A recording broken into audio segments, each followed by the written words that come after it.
Welcome to the Sort of Sure podcast, where doubt looms, fear whispers, and the only way forward is through. I'm Samar Carbo, and if you've ever felt like you're just sort of sure about what you're doing, you're not alone.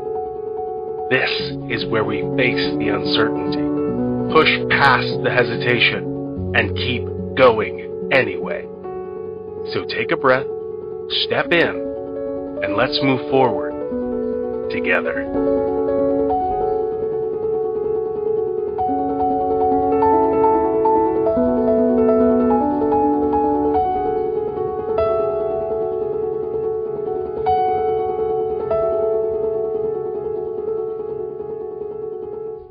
Hello and welcome to the Sort of Sure podcast. I am so excited to bring this conversation to you today.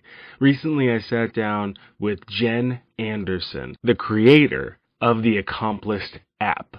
So cool to get to know about this app, about her philosophies on work, imposter syndrome, self-doubt, all that cool stuff. But before we listen, if you have a story of imposter syndrome or self-doubt, shoot me an email at sortofsurepod@gmail.com. Let's have a listen. I am Jen Anderson. I am a professional imperfectionist, which means I'm not a hot mess. I'm an inspiration. But really, who are we kidding? I'm a hot mess. I am the hot mess / technical non-genius behind Accomplist. It's a to-do app for imperfect humans. That's my main thing right now. I'm also a freelance writer. I write for plus-size apparel companies, which is somehow a little bit related to perfectionism and being a mess and not living up to ridiculous ideals. So that's my jam. That is lovely. And, it doesn't have to relate. You get to do whatever you want, yeah. Right? It's a wonderful way to exercise our free will. Exactly, yeah. It's during the pandemic, during lockdown, I read Paul Kalanthidi's book, When Breath Becomes Air. And the one takeaway from that book I got was, find your life's purpose. And it can kind of, touch everything. And my thing is to help people to stop beating themselves up. So with the perfectionism and the productivity and the ending the day feeling like you didn't get enough done, that's the Accomplist thing. With the writing, it's not that there's nothing wrong with your body. You don't keep fat in a weird place. It's just some styles are not meant for your body shape. And that's okay. And there's so much of this, you have to hide this and camouflage that and mitigate your hips, and it's nonsense. That is so wonderful to hear. It even more so feels like you're the right person to talk to. Because there are so many people, and of course, friends of mine, but complete strangers out there who, when they get a compliment, because I'm one of those annoying people who, I'll compliment somebody in line, I really like that outfit or something like that, just trying not to be weird. I just think people deserve compliments out in public. And immediately what they say is, oh, this doesn't fit right now, or whatever. It's just so immediate and automatic, it feels like, that this isn't a conversation. It almost feels like we're not talking. I'm talking to your subconscious. Right. Yes. It's we're on the same wavelength here. Yeah. And so many people, I say, God grant me the confidence of a mediocre white man, and any white man with a shred of talent has the confidence of two mediocre white men. Yes. That's great. Which fortunately that's my husband. So. Oh, I'm sure he's a fair bit better than mediocre. Oh, yeah. Yes. And well-adjusted, which is weird. It's like, what was it like having a happy childhood? Yeah. It was nice. Yeah, right? Yes. So when we talk about it, what was your sort of impetus for making Accomplist itself? Was it in your childhood, or was it just something that you sort of came out of your adulthood experiences and expertise? Well, I think it's more of an adulthood thing. I was looking for a system, my own to-do system that would work. And with the freelance writing, with deadlines, you have hard deadlines, but then there's a lot of wiggle room. There's things that, I could work on this early, I could go on LinkedIn, I could be reaching out to new potential clients. And to be able to see that on a on a planner and it was, or a to-do list, whatever. It was just, I couldn't find something that worked for me, is the thing. When I was a systems analyst back during the dot-com years and after and before. And so I would go into the office and I would get my little hamster wheel and I would work and I would go, sit with my manager and go over, okay, what's the priorities? What order should I work on things in? And fine. But with freelancing now, because I could take a nap, I can do extra networking, I can do whatever. And also, if I would put something down every day, let's say every day I want to go on LinkedIn, and I don't every day. I do it 4 days out of 7. That's great. That's plenty. That's a ton. But any to-do app I had, if I put it down as a recurring task, if I didn't do it, it would show up as overdue. And if I clicked it was done, then today's version would show up. It's not like I'm going to go on LinkedIn twice as long to make up, so I don't need an app to tell me that I'm not getting everything done. I know this. I don't need the pressure. So with Accomplist, there is no overdue status. There's nothing red. It's purple, which I like. And it is, you can mark tasks skipped and delegated. And if you just don't touch anything at all, that's fine. It will show up on your to-day list, but it won't be showing up as overdue. And if it is a repeating task, each instance is treated like a separate instance. So if I put go on LinkedIn every day as a repeating task, I will only see today's. And then there's a built-in habit tracker because, I can't remember any of my habits if they're not on my to-do list. Yeah. It's like my Google Calendar. Exactly. If it doesn't go on the calendar, it's not going to happen. Right. So drinking more water, taking a meditation break, going for a walk. Yeah, no, I need that on the to-do list because I'll forget about it otherwise. Yeah, and it sounds like that's kind of the magic of Accomplist, that it's for the people, and I think I can count myself among these ranks, who are harder on themselves than anyone else possibly could be. Absolutely. You'd sort of drawn earlier a parallel between you and your husband, and he had a happy childhood. Would you say yours was unhappy? Happy. I mean, it was happy, but it was a mess. It was not without its traumas. Oh, okay. And there's generational stuff in there that my aunts and uncles will go to their graves denying that they had any trouble at all. Naturally. But they had happiness. And there was just a lot of dysfunction. My parents did their best, but their best was not very good. And also, it was the 70s. It's like no one was paying that much attention. It's benign neglect was the major childhood rearing method, which is what led to the helicopter parents. It was like, right. Okay, the next generation, the boomers came along and said, we're going to pay attention to our kids so much. And that's all they're going to do. Pay attention and hover.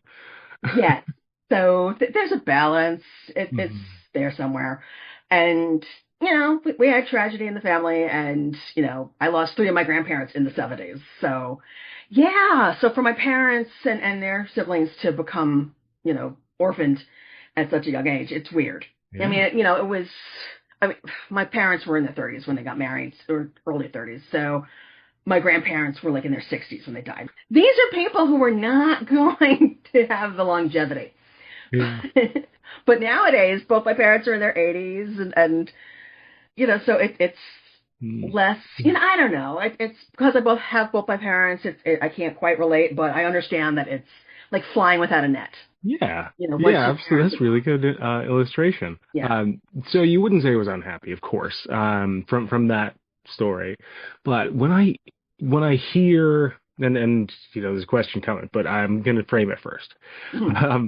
When I am in those modes of, you're not good enough, there's so much more you could be doing, and all of those things, those like believies that I put on myself, I am hearing it in a voice that's not my own.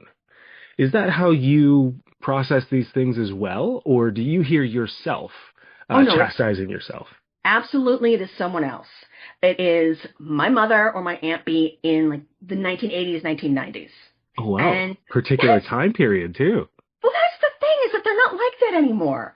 They're much more laid back. My mother is just totally, very laid back with body acceptance and with imperfection. long after it could have done me any good. Right. Is the thing. But now, Mom, last time they were visiting out here, we actually got in my kitchen and went live on Facebook, and my mom, avowed to everyone, including me, that it's fine. It's not messy. But every time I, go into the kitchen, I would hear my mother and my aunt or someone criticizing me and how messy it is. And my husband is the one who does the cooking and the dishes. So why I should feel like it's on me that it's messy? It makes no sense. And one thing I did do is I changed that voice into someone I don't like and someone who doesn't like me. And I'm okay with that. And it's so much easier in my brain to go, shut up, get out of my kitchen. I'm not taking this from you. I will put up with my own criticisms of myself because I trust my opinion. Mm-hmm. And my mom and my Aunt B, their opinions mattered a lot to me and still do. But other people, I don't care what they think. And so it's a lot easier to realize that, oh yeah, no, this is not valid criticism. Yeah. So that's really interesting. I've never heard of anyone doing that before. Was that just sort of a practice of yours or a habit that you heard it and it was in your mother's or your aunt's voice, and then you said, no, it's not them, it's this other person? Or did it just kind of happen over time as you awakened? It was a conscious choice that I made. Okay. Fourth therapist is the charm. Yes. As we talked before that I get migraines, and I was doing the whole mind-body health thing, and I've gotten some improvement with that, not 100%, but part of that was I had to learn to stop being such a perfectionist. And there was all these different writing exercises, and so changing the voice, that was just something that I came up with while journaling. As we're sort of getting older, we see, oh, wait, I'm the age my parents were when they had me or when I was this age. And now I see how human they were at the time and how fallible. But when you're little, you don't think that way. You don't think there's something wrong with them. You think there's something wrong with me because they're shouting at me or what have you, whatever's going on. Exactly. Because we're the ones that set them off. And my mother would go off in her mid-30s. Would be, my life is half over, and this is what it is with your kids. And yeah, well, her life, she's in her 80s now, so she's lived more than twice that. So there, mom of the 70s. And it's, and the mother's curse, the I wish on you kids were just like you. And I'm like, okay, fine. Yeah, I felt like I was a great kid. Why would you say that? I'm doing the best hair. And it's, yeah, my brother has a kid she's 10 years old now. She takes Krav Maga and horseback riding lessons and all this stuff. And my brother says, it ran in the family until it ran into me. That's really good.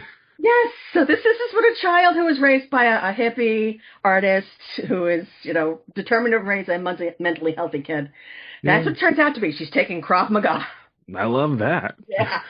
Do you have any particular habits that you've put in place in your life to keep this demeanor or this incredibly positive attitude about your life? Well, part of it is just promoting Accomplist. It's that, yes, I end the day feeling like I haven't, done enough, but it's not helping anybody if they don't know about it. And being positive for other people helps me be positive for myself. There are definitely times, even with migraines, part of the migraine attack is depression and apathy. So there are definitely times when I just, what am I doing with my life? I'm a mess. I'm not doing enough. I am resting my life away. But resting is an activity, and it's necessary, and it's okay. Hey, if it's working, keep at it. That's what I say. It's the perfectionism thing. If you don't think that you are the world's number one best at whatever, you're inclined to think you're garbage. I'm not the world's leading expert in anything, really, but in perfectionism, I'm not the expert in that. But, I know enough that I can kind of help other people and help people to let it go. I'm not the best, writer in the whole wide world, but I'm good. And, I'm very experienced at it, and my B plus work is, indistinguishable from my A plus work, as far as most people are concerned. And that's something a lot of writers have to learn. And anything that you're expert at, anything it's been your job and, leadership and management and whatever, you probably think you're not good enough because you have standards and you have high standards and you know that you could be better. And that's good, because anyone who doesn't think that, who thinks they are the best, is the worst. They're not going to be good at it at all. They are just, they're all ego and no talent. And, that's the thing. Even the people who are the best, SEO, the SEO person, I guess Neil Patel is probably the leading expert on that. I'm sure even he is like, oh, yeah, but I don't know everything.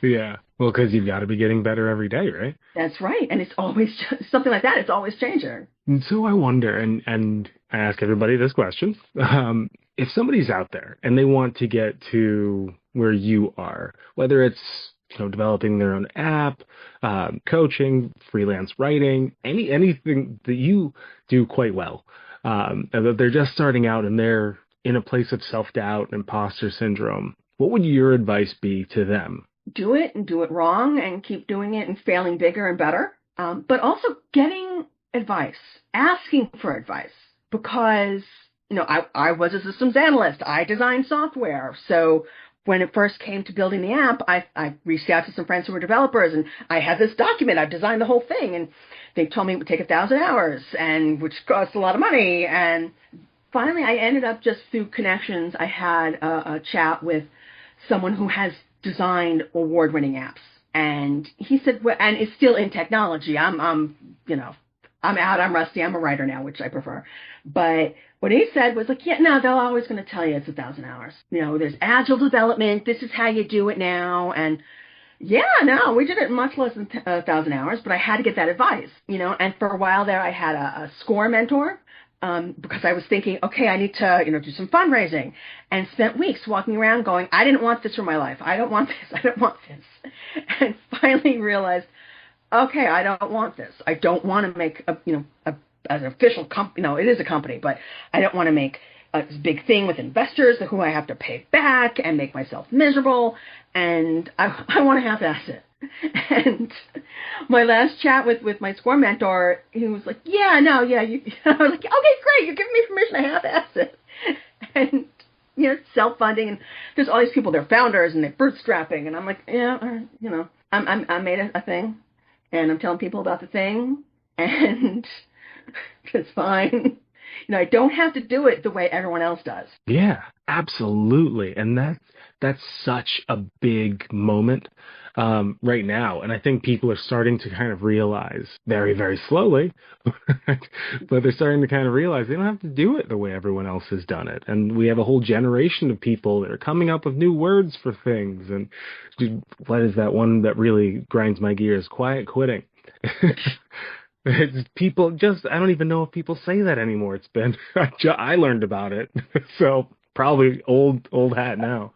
But there are all these wonderful new words entering the lexicon, and they're saying, hey, we're fed up with how you do things. This country's kind of a scam. We're not playing your game. And it's been awesome to watch.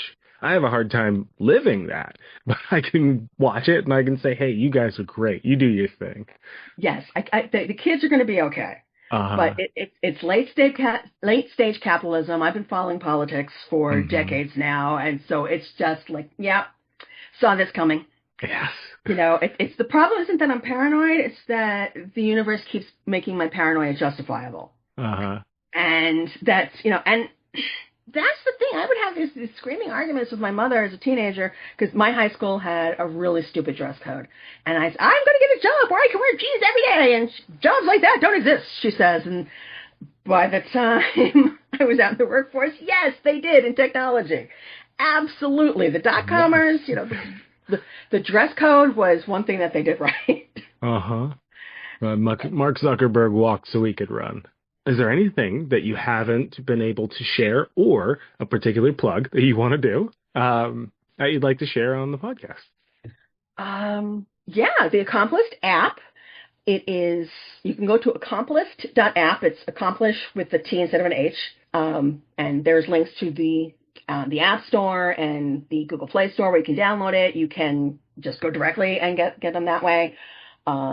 They are, there's a free trial for a week, and then it's just 99 cents a month or $9.99 for a year. And Yeah, that's the main thing. Give it a try and play with it and enjoy your imperfection. Well, thank you so much. Yeah, I had a great time. Thanks for having me. Absolutely. It's been my pleasure. Bye now. Bye. Unrelatable Jen Anderson. What a great conversation. I hope you got a lot of value out of it. I know I did. And as we close out this episode together, I just have been getting so much positive feedback on the podcast so far. It has been overwhelming. Thank you all for caring about this little corner of the internet, or even if we're past all these web 1, 2, 3.0 things, just the world, I guess. I guess the internet is part of the world now. Anyway, this has been such a cool ride, and I know the way I'm saying this sounds like I'm ending things, but no, we're gonna keep going. It's so fantastic to feel all of you just sort of wrap around me in this warm hug of attention. And it's so hard to come by that these days, honestly, so thank you so much. I hope everyone gets the value out of this that they're really telling me they are. And I'll keep bringing in guests, and I'll keep doing bigger and better for you, and we are going to get some really cool things coming down the pike. And do yourself the favor, no matter what. If there's imposter syndrome, if there's self-doubt, if you think you can't do something, just keep moving forward. But before I go, if you have a story of imposter syndrome or self-doubt, shoot me an email at sortofsurepod@gmail.com. Well, that's about all I have for you folks today. Thank you so much for listening, and we'll catch you next time. Later days.